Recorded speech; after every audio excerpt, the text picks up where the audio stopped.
శ్రీ గురుభ్యో నమ. గురుబ్రహ్మ గురువిష్ణు గురుదేవ మహేశ్వర గురు సాక్షాత్ పరబ్రహ్మ తస్మై శ్రీ గురవే నమ. సదాశివసమారంభం వ్యాసశంకర మధ్యమామస్మదాచార్య పర్యంతం వందే గురు పరంపరాం. ఆపదముపహర్తారం దాతారం సరసంతం లోకాభిరామం శ్రీరామం భూయో భూయో నమామ్యం. వాగర్థ ప్రతిపత్తే జగత పితరౌ వందే పార్వతీ పరమేశ్వరౌ. నారాయణం నమస్కృత్యం నరం చైవ నరోత్తమం దేవీం సరస్వతీం వ్యాసం తతో జయముదీరయేత్. అపార కరుణాసింధం జ్ఞానం శాంతరూపణం శ్రీ చంద్రశేఖర గురుం ప్రణమామి ముదాను. శ్రీ గురుభ్యో మహాగణాధిపతి శ్రీ వచ్చిన శ్రీ స్కాంద మహాపురాణం పార్ట్ 2 ఎపిసోడ్ ఇప్పుడు 66 చెప్పుకోవాలి. 65 ఏం చెప్పుకున్నాం సార్ అంటే, జైమిని ఇట్లా పలికెను అని ఇంద్రజిమ్నుడికి వరంనిచ్చి నగుమోతు బ్రహ్మతో ఇట్లా పలికెను, ఓ చిత్రముఖ, నీకు సంతోషం కలిగించుటకై ఇది అంతయో చేసేదని అని చెప్పాడు. ఇప్పుడు కంటిన్యూషన్. నీ ఇష్టమే నా ఇష్టం, మన ఇరువురికి భేదం లేదు.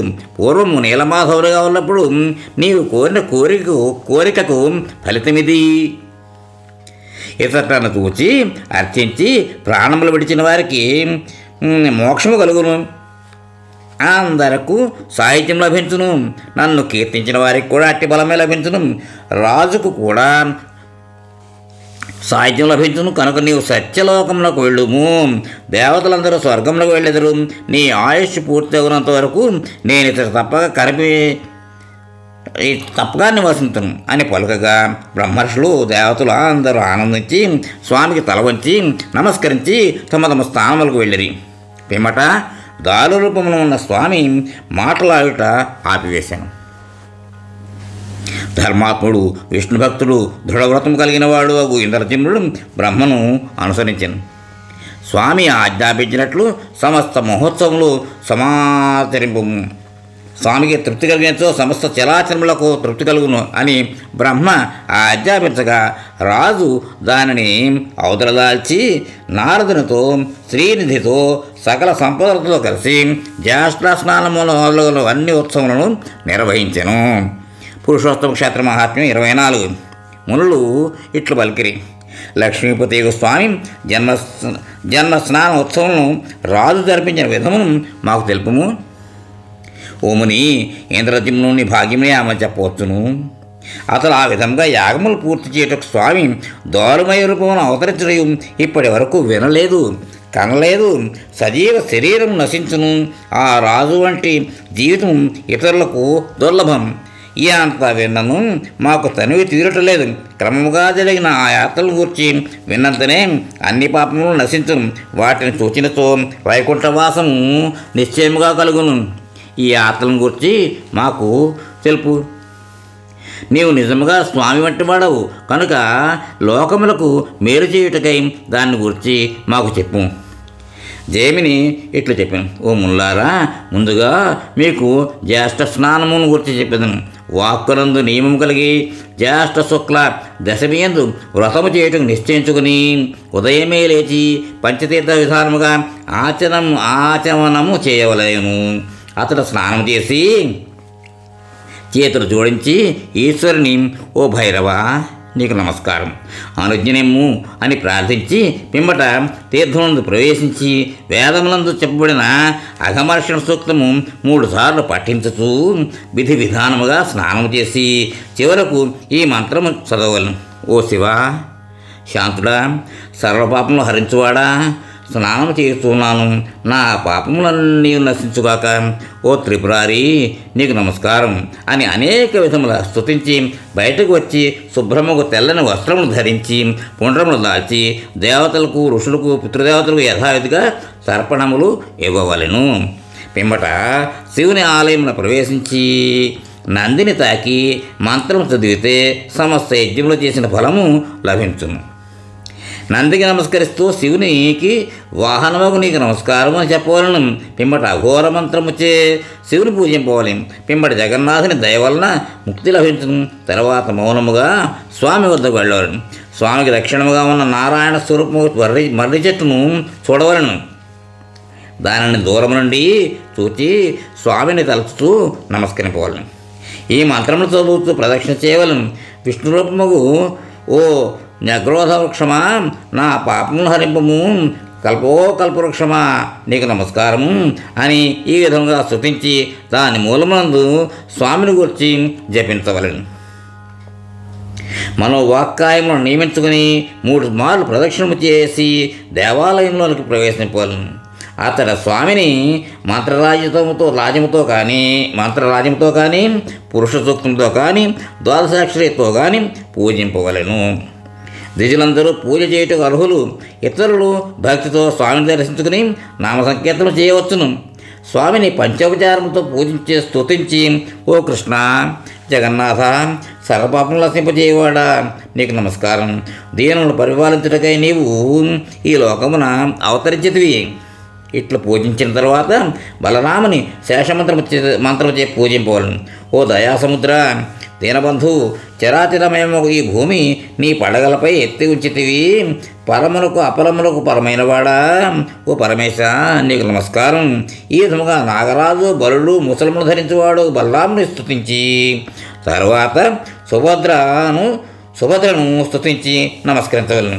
ఓ దేవి, మహాదేవి, సంసారం నుండి కాపాడుదానా నీకు నమస్కారం. సమస్త లోకములకు తల్లివి, విష్ణుమాయవు, సుభద్రవు, భద్రమకు రూపము కలదానవు, మూలభూతురాలవు అగు నీకు నమస్కారం. పిమ్మట సముద్ర స్నానములకై పురుషోత్తముని ప్రార్థింపవలను. భగవంతుడు విష్ణుమూర్తి నీకు నమస్కారము. ఓ జగత్ ప్రభు, శంఖచక్ర గదాధర, నీ ఈ తీర్థము సేవించుటకు నాకు అనుజ్ఞనిమ్ము. తర్వాత మౌనముగా విష్ణువును ధ్యానించుతూ సముద్రమును సమీపించవలను. మార్గమధ్యమున ఉన్న ఉగ్రసేనుని వద్ద అనుమతిగా ప్రార్థింపవలను. ఓ ఉగ్రసేన, మహాబాహు, సముద్ర స్నానం చేయుటకు అనుజ్ఞనిమ్ము అని ప్రార్థించి పిమ్మట పురుషోత్తమ క్షేత్రమును దర్శించుటకు దేవతలు వచ్చు స్వర్గద్వారమును సమీపింపవలను. భూస్వర్గమునందు విచ్చేసిన స్వామిని ప్రతిదినము చూచుటకు ఈ మార్గమునందు వచ్చు వారికి నమస్కారం. మంచివారి కర్మలకు సాక్షులుగా మీరు నన్ను కూడా ఊర్ధ్వలోకమునకు కొనిపోవలెను.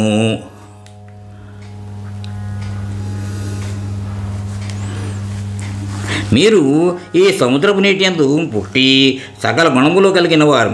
తెరచిన మీ మధ్య నుండి సముద్ర స్నానములకు వెళ్ళుటకు అనుజ్ఞ ఇయ్యవలెను అని స్వర్గద్వారములను ప్రార్థించి తీర్థరాజ్యం వద్దకు వెళ్ళవలను.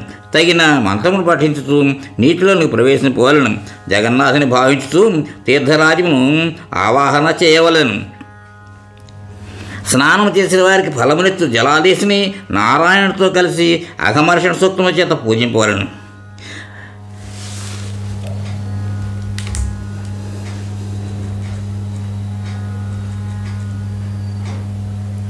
స్నానం చేసిన వారికి ఫలమునిత్తు జలాదేశిని నారాయణుడితో కలిసి అఘమర్ష సూక్తంతో చేసి పూజింపవలను. పంచవారణ సూక్తమును ముమ్మారు పట్టింపవలను. బయటి అవయవముల శుద్ధి కొరకు దర్భలు ముంచిన నీటితో మార్జనము చేయవలను. లోపల బయట శుద్ధి కొరకు మంత్రించిన నీటిని చల్లుకొని చేతులు జోడించి తలపై పెట్టుకుని 3 మార్లు తలను తడుపవలను. నీటి యందు మునిగినప్పుడు జపము చేయరాదు. 3 మారు స్నానం చేయుటచే 1,000,000 జన్మలలో చేసిన పాపములన్నీ నశించును. స్నానం ముగించి ఒడ్డుకు వచ్చి ఆచమనము చేయవలను.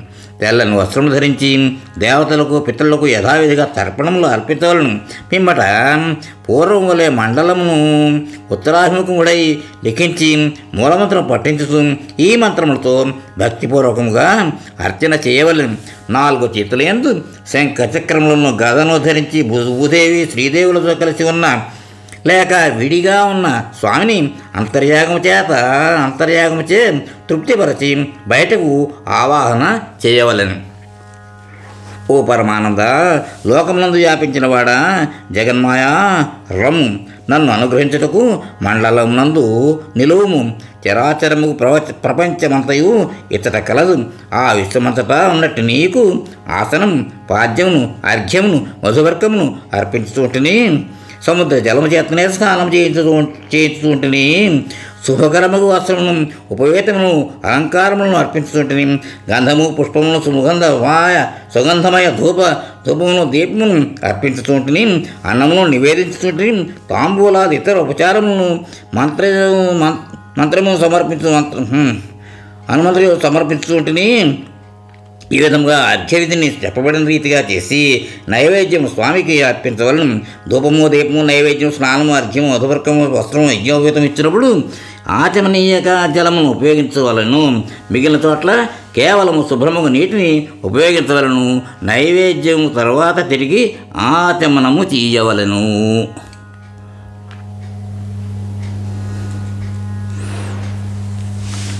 చక్కని వాసన గల చందనాదులతో తాంబూలమును ఇవ్వవలను. 108 మార్లు మూలమంత్రములను నిష్ఠతో జపించి స్వామిని స్తుతించి ప్రదక్షిణ చేసి ప్రార్థించవలను. ఓ దేవదేవ జగన్నాథ, అన్ని తీర్థములకు ప్రవర్తకుడా, అన్ని తీర్థముల స్వరూపమైన వాడా, సమస్త దేవతల స్వరూపమైన వాడా, నీ అనుగ్రహం వల్ల తీర్థరాజమునందు స్నానము చేయగలిగితిని. ఆ స్నాన ఫలము ఇచ్చినట్లు అనుగ్రహింపు. నీవే జలరూపమున ఉన్న సముద్రమువు, పాపమునందు మునిగిన నన్ను కాపాడము. ఈ విధముగా దేవదేవుడు నారాయణుడు అనామయుడు స్వామిని స్తుతించినచో తీర్థరాజమునందు చేసిన ఫలము, సర్వతీర్థమునందు చేసిన స్నానం చేసిన ఫలము లభించును. సముద్ర తీరమున చేసిన పాపం సముద్ర స్నానం వలన నశించును. ఎల్లప్పుడూ సముద్ర స్నానం చేయువారిని చూచి మృగములు సింహమును చూచి పారిపోనట్లు దశ దిశలా పారిపోదురు. పుణ్యకర్మ చేసిన వారిని ఎదుట యముడు కూడా భయపడి నమస్కరించి పూజించును. ఎదుట నిలుచుడు సమర్థుడు కాడు. కనుకనే దేవతలు ఎల్లప్పుడూ మానుషత్వం పొందుటకు ప్రయత్నింతురు. శుద్ధముగా శరీరమును పొంది సముద్ర స్నానం పొందవాలని కోరుదురు. జీవితం సఫలం చేసిన కొనగోరు మానవుడు సముద్ర తీరమున పితరులకు దేవతలకు తర్పణములను విధవలను. కానీ సముద్ర జలముతో పితృతర్పణం ఇచ్చుట దుర్లభము. సముద్ర తర్పణము చే తృప్తిని పొంది శ్రాద్ధపిండములు పొందిన ఆ విమానాలపై శాశ్వత బ్రహ్మలోకములు పొందుదురు. ఆద్యంతములందు యథావిధిగా జగన్నాథుని పూజించి తీర్థరాజ్యమునందు అభిషేకము చేసినను మానవుడు ముక్తికి అర్హుడగును. పిమ్మట తీర్థమును విడిచి శుద్ధముగు మనస్సుతో బలరామునికి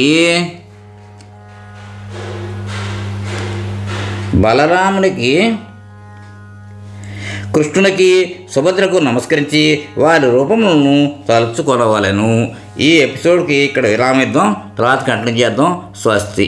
మోహన్వాణి తెలుగు పోడ్కాస్ట్ వింటున్న శ్రోతలందరికీ హృదయపూర్వక ధన్యవాదాలు. వినండి, వినిపించండి, వింటూనే ఉండండి. మోహన్వాణి తెలుగు పోడ్కాస్ట్ మీరు వింటున్నారు. మోహన్వాణి. మా కార్యక్రమాలు మీకు నచ్చితే ఇప్పటివరకు మా ఛానల్కి సబ్స్క్రైబ్ చేసుకోకపోతే వెంటనే ఈ క్షణమే సబ్స్క్రైబ్ చేసుకుని ఆ పక్క నుండే బెల్ బటన్ని మ్రోగించి అందరికీ షేర్ చేసి మీ విలువైన కామెంట్ను కూడా చేసి మమ్మల్ని ప్రోత్సహిస్తారని కోరుతున్నాను.